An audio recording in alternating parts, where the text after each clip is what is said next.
نے اپنے ایک دوسرے دوست سے قرض لیا، اور قرض لینے کے بعد جو ٹائم تھا وہ پورا ہو گیا. اب پیسے اس نے نہیں لوٹائے. بڑی کوشش کی اس نے کہ بھائی میری رقم واپس دے دیں، اس نے نہیں دیا. اب وہ یہ کیس لے کر عدالت میں چلا گیا اور جج صاحب سے جا کر اس نے کہا کہ اس نے میرے پیسے دینے اور یہ میری رقم نہیں لوٹا رہا. تو جج صاحب نے کہا کہ تمہارے پاس 30 دن ہیں، ودن 30 days تم نے اس کے پیسے واپس لوٹانے ہیں، ورنہ پھر تمہارے خلاف فیصلہ ہو جائے گا. تو وہ شخص گھر گیا. اب اس نے کیا کیا، اس نے صبح سے لے کر شام تک درود پاک پڑھنا شروع کر دیے. 1 دن 2 دن 3 دن 27 دن ہو گئے.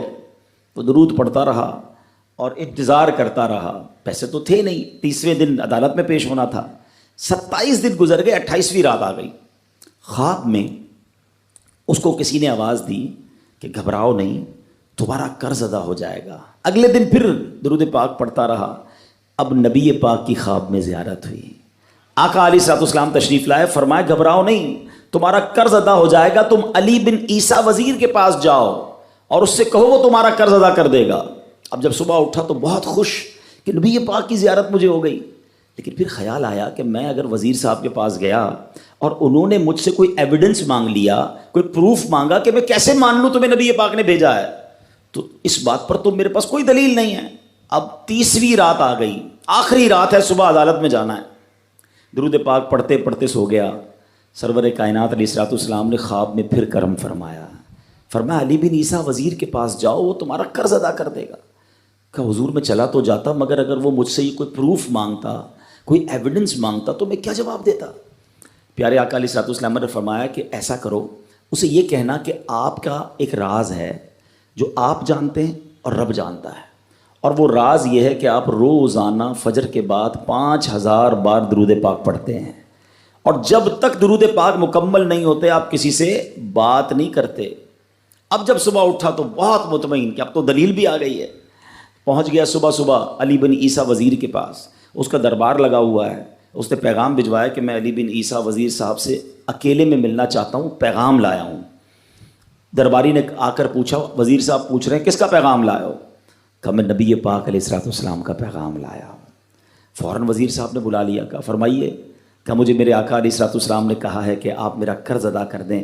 میں 3000 دینار کا مقروض ہوں. Today is the last day in the court.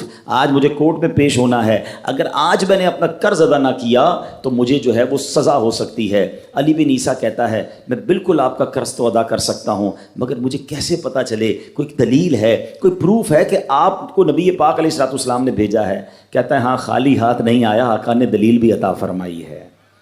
اچھا بتائیے کیا دلیل ہے؟ کا دلیل یہ ہے کہ آپ کا ایک راز ہے جو صرف آپ جانتے ہیں اور آپ کا رب جانتا ہے. 5000 ٹائمز ڈیلی آپ درود پاک پڑھتے ہیں فجر کے بعد، اور جب تک یہ درود پورے نہیں ہوتے آپ کسی سے بات نہیں کرتے. آپ ذرا پہلے تھوڑی دیر کے لیے امیجن کریں کہ جو وزیر 5000 بار روز درود پڑھتا ہوگا وہ عاشق رسول کیسا ہوگا. اس کی تو لاٹری نکل آئی نا، وہ تو خوشی سے جھوم اٹھا، کہتا مرحبا یا رسول اللہ، میرے درود پاک قبول ہو گئے، بہت خوش. اب ابھی بیٹھے ہیں آپ کمرے میں، گیا واپس آیا اور 3000 نہیں 9000 دینار لے کر آیا. کہتے 3000 تو نبی پاک کا حکم، مرحبا یا رسول اللہ، 3000 اور لیجئے، آپ نے اتنی اچھی خبر مجھے سنائی، اتنا پیارا خواب سنایا، آپ کے قدم میرے گھر تک آئے، اور 3000 مزید لے جائیے، اس سے اپنے بچوں کے لیے کوئی کاروبار شروع کیجئے، اور ایک وعدہ بھی کیجئے زندگی میں آئندہ جب بھی آپ کو کوئی ضرورت پڑے گی نا آپ میرے پاس آئیں گے، میں آپ کا بھائی ہوں. اب یہ دیوانہ بڑا خوش ہو کر عدالت پہنچا. اچھا everybody expecting over there, سب یہ سوچ رہے تھے کہ یہ اس نے آج گرفتار ہی ہونا ہے، کیونکہ تھا ہی کچھ نہیں اس کے پاس، پہلے ہی کہہ دیا تھا کہ میں کولیپس ہو گیا ہوں. اب عدالت میں جاتے ہی اس نے 3000 دینار جج صاحب کو دے دیے کہ صاحب اس کا میرا قرضہ ادا کر دیں، میں جو ہے وہ اپنے قرضے سے بری ہونا چاہتا ہوں. جج صاحب ہوتے ہیں، انہوں نے کہا قرضہ تو ادا کر دیں گے، پہلے بتاؤ پیسے لائے کدھر سے ہو؟ تم تو کہتے تھے پیسے نہیں تھے تمہارے پاس، اتنی بڑی رقم کیسے انتظام کی؟ اب بھری عدالت میں گویا اس نے زبان حال سے یہ کہا کہ اتنا دیا سرکار نے مجھ کو، اتنی میری اوقات نہیں، یہ تو کرم ہے ان کا، ورنہ مجھ میں تو ایسی بات نہیں۔ اب اس نے بھری عدالت میں پورا واقعہ سنایا کہ میں نے تو کچھ نہیں کیا، آقا خواب میں تشریف لائے، میں وزیر صاحب کے پاس گیا، انہوں نے یہ پیسے دیے۔ سنو اس زمانے کے جج بھی کیسے ہوتے تھے، وہ جج دوران عدالت اپنے کرسی سے اٹھ کر کمرے میں چلا گیا، تھوڑی دیر بعد جج صاحب واپس آئے اور 3000 دینار اس کے ہاتھ میں دیتے ہیں، کیا سارا ثواب علی بن عیسیٰ لے جائے گا؟ میں بھی تو آقا کا امتی ہوں، تمہارا قرضہ میں ادا کرتا ہوں۔ اچھا، اب جس نے کیس کیا تھا، سبحان اللہ، کیا ماحول تھا، کیا انداز تھا، کیا دل تھے، وہ بھی تو دیکھ رہا ہے، کہتا ہے میں بھی تو آقا کا امتی ہوں، رکے ذرا، کاغذ قلم دیجئے، بندے کو میں قرضہ ہی معاف کر دیتا ہوں۔ اچھا، قرضہ ہو گیا معاف۔ اب جو 3000 جج صاحب نے دیے تھے، وہ بندہ کہتا ہے جج صاحب ہوں واپس لے لو، میرا تو قرضہ ہی ادا ہو گیا۔ تو جج صاحب کہتے ہیں جو پیسے آقا کے نام پر نکال دیے میں نے واپس نہیں لینے، یہ سارے تم ہی لے جاؤ۔ اب یہ 12000 دینار لے کر یہ عاشق رسول جھومتا ہوا اپنے گھر پر جا رہا ہے۔ اے میرے پیارے اسلامی بھائیوں، ایک رات پہلے ایک سنگل پینی اس کے پاس نہیں ہے، اور اگلے دن 12000 دینار ہیں۔ درود پاک وہ وظیفہ ہے جو دل سے پڑھا جائے تو سبحان اللہ، یہ مصیبتوں کو ٹالنے والا وظیفہ ہے، یہ پریشانیوں کو دور کرنے والا وظیفہ ہے۔ اور یہ میں نہیں کہہ رہا، خود سرور کائنات علیہ الصلوۃ والسلام کی حدیث ہے جس کا مضمون ہے کہ جو پریشانیوں میں ہو، جو مصیبتوں میں ہو، اس کو چاہیے کہ مجھ پر درود پڑھے، کہ درود پریشانیوں کو لے جاتا ہے، مصیبتوں کو لے جاتا ہے۔ ایک شاعر نے کیا خوب لکھا ہے، اور واقعی حق لکھا ہے، ہر درد کی دوا ہے صلی علی محمد، ہر درد کی دوا ہے صلی علی محمد، تعویذ ہر بلا ہے صلی علی محمد۔ تو ہمیں چاہیے، خاص طور پہ ربیع الاول کا مہینہ ہے، کثرت سے درود پاک پڑھیں۔ اسلام کی تعلیم اور اشاعت کا سلسلہ شروع کیا تو مکہ مبارک میں جتنا عرصہ رہے اس وقت تک بھی مسلمان بیت المقدس کی طرف رخ کر کے عبادت کرتے تھے۔ پھر نبی پاک علیہ الصلوۃ والسلام نے مدینے کی طرف ہجرت فرمائی، اور ہجرت کے بعد مدینہ منورہ میں بھی مسلمان 16 یا 17 مہینے تک بیت المقدس کی طرف رخ کر کے نمازیں پڑھتے رہے۔ ہجرت کے 1 سال 5.5 مہینے کے بعد 15ویں رجب پیر کے دن مسجد بنی سلمہ میں نماز ظہر کے درمیان قبلے کی تبدیلی ہوئی، اور اللہ پاک نے پیارے آقا علیہ الصلوۃ والسلام کی خواہش کے مطابق مسلمانوں کا جو کعبہ ہے، قبلہ ہے، وہ کعبہ کو فرما دیا، اور اب مسلمان کعبے کی طرف رخ کر کے نماز ادا کرنے لگے۔ اس مقام پر آج بھی مسجد قبلتین قائم ہے۔ حضرت سلیمان علیہ الصلوۃ والسلام کے بعد بنی اسرائیل کے زوال کے ساتھ ہی بنی اسرائیل 2 حصوں میں منقسم ہو گئے، تقسیم ہو گئے۔ ہیکل سلیمانی کی عزت میں بھی کمی آ گئی۔ ویسے تو ہیکل سلیمانی پر کئی حملے ہوئے، مگر ایران کے بادشاہ بخت نصر نے جو فلسطین پر حملہ کیا تھا اس میں ہیکل سلیمانی کو مکمل طور پر مسمار کر دیا، اور بڑے پیمانے پر یہودیوں کا قتل عام کیا، تورات جلا دی گئی، اور اس وقت یہودی غلاموں کو دریائے فرات کے کنارے آباد کیا گیا، اور انہوں نے اس بستی کا نام تل ابیب رکھا۔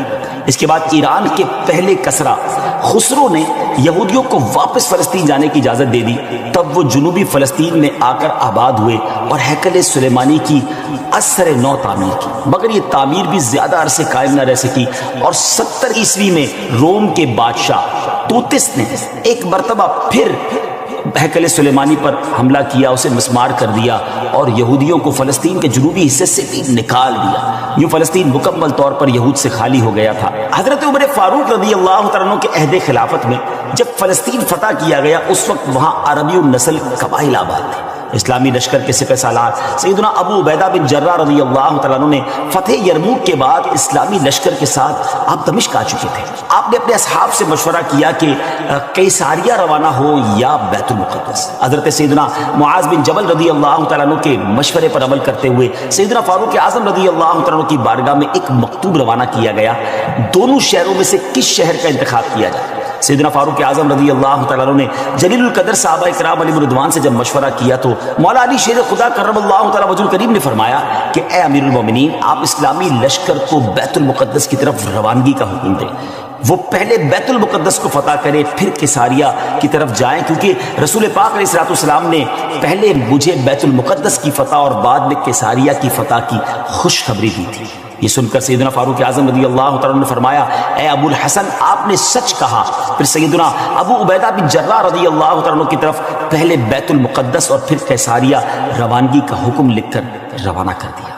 ڈیئر ویورز، ہے نا بڑی عجیب داستان، بڑی ایمان افروز داستان۔ سیدنا ابو عبیدہ بن جراح رضی اللہ تعالیٰ عنہ کو جیسے ہی امیر المومنین کا مکتوب ملا، آپ نے روزانہ 5000 مجاہدین لشکر بیت المقدس روانہ شروع کر دی، یعنی 5000 مجاہدین ڈیلی روانہ ہوئے۔ بیت المقدس کا جو قلعہ تھا، جو فورٹ تھا، وہ بڑا مضبوط تھا۔ رومیوں نے یرموک کا حال سن کر پوری تیاری کر رکھی تھی۔ اسلامی لشکر کے جاتے ہی انہوں نے قلعے کا محاصرہ کیا، اس کو سراؤنڈ کر لیا۔ حضرت ابو عبیدہ بن جراح رضی اللہ تعالیٰ کے حکم سے روزانہ اس فورٹ پر، اس قلعے پر حملہ کیا جاتا۔ 11 دن تک حملہ کرتے رہے، مگر کوئی خاص پیش رفت نہ ہوئی، کوئی پروگرس نہ ہو رہی تھی۔ 11ویں دن خود سیدنا ابو عبیدہ بن جراح رضی اللہ تعالیٰ عنہ، سیدنا خالد بن ولید رضی اللہ تعالیٰ عنہ تشریف لائے۔ مجاہدین نے تکبیر و تہلیل کی صدائیں بلند کی، خوب نعرے لگائے، تو رومیوں کو بھی معلوم ہو گیا کہ اسلامی لشکر کا کوئی بڑا سردار آ گیا ہے۔ وہ سب پریشان ہوئے، اپنے سب سے بڑے راہب قمامہ کے پاس گئے اور ساری صورتحال بیان کی۔ جب اسے معلوم ہوا کہ مسلمانوں کا سردار آ گیا ہے، وہ بہت پریشان ہوا اور کہنے لگا، اب تمہاری ہلاکت نزدیک ہے، کیونکہ میں نے پچھلی کتابوں میں پڑھا ہے کہ ملک شام کو محمد الرسول اللہ صلی اللہ تعالیٰ علیہ وسلم کا ایک سرخ رنگ کا صحابی فتح کرے گا۔ اگر یہ وہی سردار ہے تو صلح کے علاوہ اب تمہارے پاس کوئی دوسری صورت نہیں ہے۔ پھر وہ اسلامی لشکر کے سپہ سالار کو دیکھنے کے لیے قلعے کے دیوار پر آیا، سیدنا ابو عبیدہ بن جراح رضی اللہ تعالیٰ کو بلایا۔ آپ رضی اللہ تعالیٰ جب آگے گئے تو ان سے بھی وہی بات کی۔ حضرت ابو عبیدہ بن جراح نے کہا، یا تو تم اسلام قبول کر لو یا جزیہ دے کر امان حاصل کر لو، پھر ہم سے جنگ کرنے کے لیے تیار ہو جائے۔ لیکن اس راہب قمامہ نے سیدنا ابو عبیدہ بن جراح رضی اللہ تعالیٰ کی بات کا کوئی جواب نہ دیا، فقط خاموشی سے وہ بس آپ کو دیکھتا رہا اور پھر واپس چلا گیا۔ اس نے اپنی قوم سے کہا کہ یہ وہ شخص نہیں ہے جس کے بارے میں نے کتابوں میں پڑھا ہے، لہذا تم ان سے جنگ کرتے رہو، یہ تمہارا بال بھی بیکا نہیں کر سکے۔ سیدنا ابو عبیدہ بن جراح رضی اللہ تعالیٰ نے بھی وہاں سے واپس آ کر اسلامی لشکر کو جنگ کا حکم دے دیا۔ روزانہ اسلامی لشکر اس فورٹ پر، اس قلعے پر حملہ کرتا، رومی تیروں کی برسات کرتے، دونوں طرف سے جانی نقصان بھی ہوتا، سپاہی زخمی بھی ہوتے۔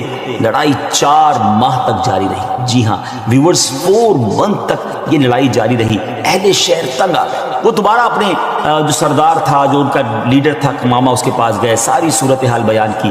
وہ نصرانی راہب جو تھا وہ پھر قلعے کی دیوار پر آیا اور سیدنا ابو عبیدہ بن جراح رضی اللہ تعالیٰ عنہ سے کہنے لگا کہ ہم ہر حال میں تم سے جنگ کریں گے، البتہ ہمارے شہر کو صرف ایک ہی شخص فتح کرے گا جس کے اوصاف ہماری کتابوں میں لکھے ہوئے ہیں، وہ تم نہیں ہو۔